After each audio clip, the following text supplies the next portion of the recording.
வணக்கம் நண்பர்களே, இன்று நாம் காணப்போகும் டாபிக் சிம்ம ராசி குரு பயிற்சி. சிம்ம ராசிக்காரர்களுக்கு இந்த வருட குரு பயிற்சி என்னென்ன பலன்களை தரப்போகிறது என்பதை பற்றி தான் இந்த வீடியோவில் நம்ம தெளிவாக பார்க்க போகிறோம். நீங்கள் நம்ம சேனலை ஃபஸ்ட் டைம் பார்க்குறவங்களா இருந்தால் சேனலை சப்ஸ்கிரைப் பண்ணிக்கோங்க. கூடவே பக்கத்தில் இருக்க பெல் பட்டனையும் கிளிக் பண்ணிக்கோங்க. அப்போ தான் நான் போடுற வீடியோ உங்களுக்கு உடனுக்குடன் அப்டேட் ஆகும். வாங்க நண்பர்களே, வீடியோக்குள்ளே போகலாம். சிம்ம ராசி குரு பகவான் இதுவரை சிம்ம ராசிக்கு 9 நின்று ஓரளவு நற்பலன்களை தந்தார்.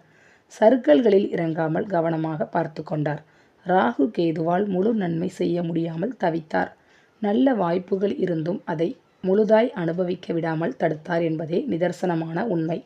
தற்போது சனியின் பார்வையில் இருந்து தப்பித்து குரு ரிஷபத்திற்கு பயிற்சி ஆகிறார். சிம்ம ராசிக்கு இது 10ஆம் இடம். 10ல் குரு நின்றால் பதவி பறிபோகும் என்பது பொது விதி. பொது விதிகள் ராஜயோக ஜாதகங்களுக்கு பொருந்தாது. ஏனென்றால் குரு தவிர மற்ற கிரகங்கள் நல்ல நிலையில் இருக்கும். சுப வலிமை படைத்த தசை நடப்பதால் கோட்சார குருவின் பாதிப்பு இருக்காது. இருந்தாலும் இருக்கும் பதவியை சற்று அசைத்து பார்க்காமல் விடமாட்டார். பதவியை பறிக்காமல் இருக்கும் சிலருக்கு மாரகத்தை கர்மத்தை தந்து அதிர்ச்சி தந்து விடுவார். மொத்தத்தில் 10ல் குருவை சாதாரணமாக எடுத்துக்கொள்ளக்கூடாது. எச்சரிக்கையுடனே கடந்து செல்ல வேண்டும். வேலையில்லாமல் அவதிப்பட்டவருக்கு வேலை கொடுப்பார். வேலையில் இருப்பவருக்கு நெருக்கடி தருவார். பார்வைப்படும் இடங்கள் 2ஆம் இடம். குரு நின்ற இடத்தை கெடுப்பார். பார்க்கும் இடத்தை பலப்படுத்துவார். அதாவது நல்ல பலனை தருவார் என்பது இயல்பானது. சிம்ம ராசிக்கு குரு 5, 8 குடையவர். முழு நன்மை செய்ய இயலாதவர். குரு பயிற்சி ஆனதும் 8 குடையவர் பலனையே தருவார். அஷ்டமாதிபதி என்பதால் வருகின்ற வருமானத்தை தடை செய்வார். பணியில் இருக்கும் இடத்தை விட்டு அடுத்த செக்ஷனுக்கு மாற்றி வருமான தடையை செய்வார். இதனால் குடும்பத்தில் சலசலப்பை உண்டு பண்ணுவார். கணவன் மனைவிக்குள் தேவையற்ற வீண் பிரச்சனைகளை உருவாக்குவார். குடும்பத்தில் உள்ளவர்களுக்குள் வாக்குவாதம் ஏற்படும். தாய்மாமனுக்கு பாதிப்பு உண்டு. பண விஷயத்தில் தொல்லை உண்டு. கன்னியில் ராகு கேதுக்கள் இருப்பவருக்கு அஷ்டமாதிபதி குரு பார்வை கொடுத்து கெடுப்பார். நல்லது போல கிடைத்து தீமையை கொடுத்து மனதை நோகடிப்பார். குடும்பத்தை விட்டு பிரிந்திருப்பவருக்கு பண வரவு உண்டு பண்ணி இடமாற்றம், பதவி உயர்வு உற்சாகம் தரும். காலதாமத திருமணம் நன்மை தரும். குரு பயிற்சி நடந்து பாதிக்கு மேல் அவர்களுக்கு நல்ல பலன்களை கொடுப்பார். குரு பயிற்சி நடந்து கொண்டு பாதி மாதம் ஆனதுக்கப்புறம் ஒரு 6 மாதத்துக்கு அப்புறம் நல்ல பலன்களை எதிர்பார்க்கலாம். குருவின் 5 குடையவர் பலன் சிறப்பை தரும். குடும்பத்தில் புதிய வரவாக குழந்தை பிறக்கும். பத்திரப்பதிவு நடைபெறும். மகிழ்ச்சி பொங்கும். எதிர்பாராத வெற்றி உண்டு. தாய்மாமனால் யோகம் உண்டு. வாடிக்கையாளர் வருகை. வாரா கடன் மீண்டும் கிடைக்கும். உழைப்பிற்கேற்ற ஊதியம் உண்டு. 2ஐ குரு பார்த்தால் குடிக்கிற தெய்வம் கூரையை பீத்து கொண்டு கொட்டி கொடுக்கும். 10ஆம் இடத்திலிருந்து பார்க்கும் குரு என்பதால் வரும் பணத்தை அறியாதவருக்கு கொடுத்து ஏமாறாமல் எச்சரிக்கையாக இருந்தால் எதையும் சாதிக்கலாம். பரிகாரம்: கன்னி வீடாக இருப்பதால் அங்கையர் கன்னி ஆண்டாள் அம்மனை வழிபட பண வரவு சிறப்பாகும். சொந்த ஊரில் இருக்கும் நிலத்தில் வீடு கட்டுவது சிறந்த பரிகாரமாகும். வங்கி கடன் பெற்று வாங்குவது, சீட்டு பணத்தை கொண்டு வீடு கட்டுவது தடையின்றி நடக்க வழிவகை செய்யும்.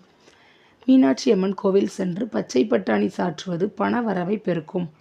7 கன்னி பெண்களுக்கு மல்லிகைப்பூ, மருதாணி, மஞ்சள் தானம் கொடுப்பது யோகத்தை தரும். கொத்தனாருக்கு வேஷ்டி, சித்தாளுக்கு சேலை தானம் செய்வது நிலம் சார்ந்த தொழில், ரியல் எஸ்டேட்காரர்களுக்கு அதிக லாபத்தை தரும். இருக்கிற பணத்தை இறை பணிக்கு செலவிட்டு இல்லாளை தொல்லை செய்வதால் எப்பயனும் இல்லையப்பா. தனக்கு வைத்த பின்னே தான தர்மம் செய்தால்தான் உன் வீட்டு மகாலட்சுமியே உன் வீட்டில் வாசம் செய்வாள். பிறருக்கு கொடுக்கவில்லை என்றாலும் பிறரிடம் கையேந்தாதே. 4ஆம் இடம். குருவின் 7ஆம் பார்வையில் ராசிக்கு 4ஆம் இடத்தை குரு பார்க்கிறார். 4ஆம் இடம் உயிர்காரகரான தாயாருக்கு மாரகத்தை தருவார் அல்லது தாயாருக்கு பாதிப்பை தருவார். வீடு சம்பந்தமான மாற்றம் ஏற்படும். வாகனத்தில் பழுது, வாகனத்தை மாற்றி தருவார்.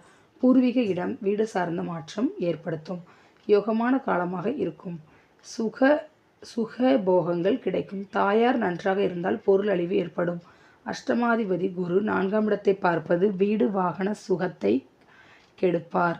மூலம், அடிவயிறு, மர்மஸ்தானத்தில் பாதிப்பு ஏற்படுத்தும். சுப செலவாக வீடு மனை வாகன மாற்றம் செய்து கொள்வது புத்திசாலித்தனம். ஜனன ஜாதகத்தில் விருச்சிகத்தில் ராகு கேதுக்கள் இருந்தால் தேவையற்ற பயம், முன்கோபம், தேள் கொட்டுவது போல் வார்த்தைகளை பேசி வாய்ப்புகளை இழத்தல் போன்ற கெடு பலன்களை தந்துவிடுவார்.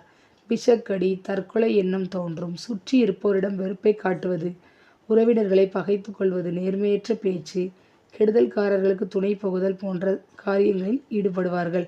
மருத்துவ சிகிச்சை தோல்வியடைதல், உணவு குழாய் முதல் ஆசனவாய் வரை பிரச்சனை, அறுவை சிகிச்சை உண்டாகுதல் போன்ற கெடுபலனை பார்வையால் தீவிரத்தன்மை குறையுமே தவிர நற்பலன் குறைவே.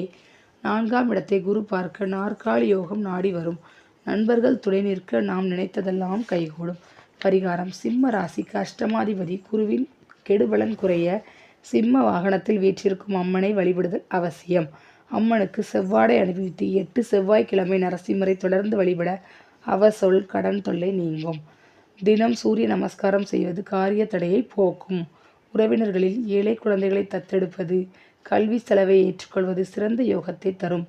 மருத்துவ சிகிச்சை பெறாமல் இருக்க ஊனமுற்றோருக்கு மருத்துவ செலவு கொடுப்பது, ஊனமுற்றோர் ஆசிரமத்திற்கு மாதாந்திர உணவு செலவை கொடுப்பது கடனிலிருந்து மீள்வதற்கு பரிகாரமாகும். உறவினர் ஒற்றுமை குலையாமல் இருக்க சங்கடகர சதுர்த்தி அன்று கிணற்று பிள்ளையாருக்கு நீர் இறைத்து ஊற்றி அலங்காரம் செய்து வழிபட தீரா கஷ்டமும் தீரும். 6ஆம் இடம் குரு பயிற்சி ஆனவுடன் நோயின் தீவிரம் குறையும். புதிய நோய் தலைகாட்டும். பழைய கடன் தீர்ந்து புது கடன் உருவாகும். எதிரிகள் கை ஓங்கும். ஆனால் அஷ்டமாதிபதி குரு 6ஆம் இடத்தை பார்ப்பதால் வந்த வேகத்தில் பிரச்சனைகள் தீரும்.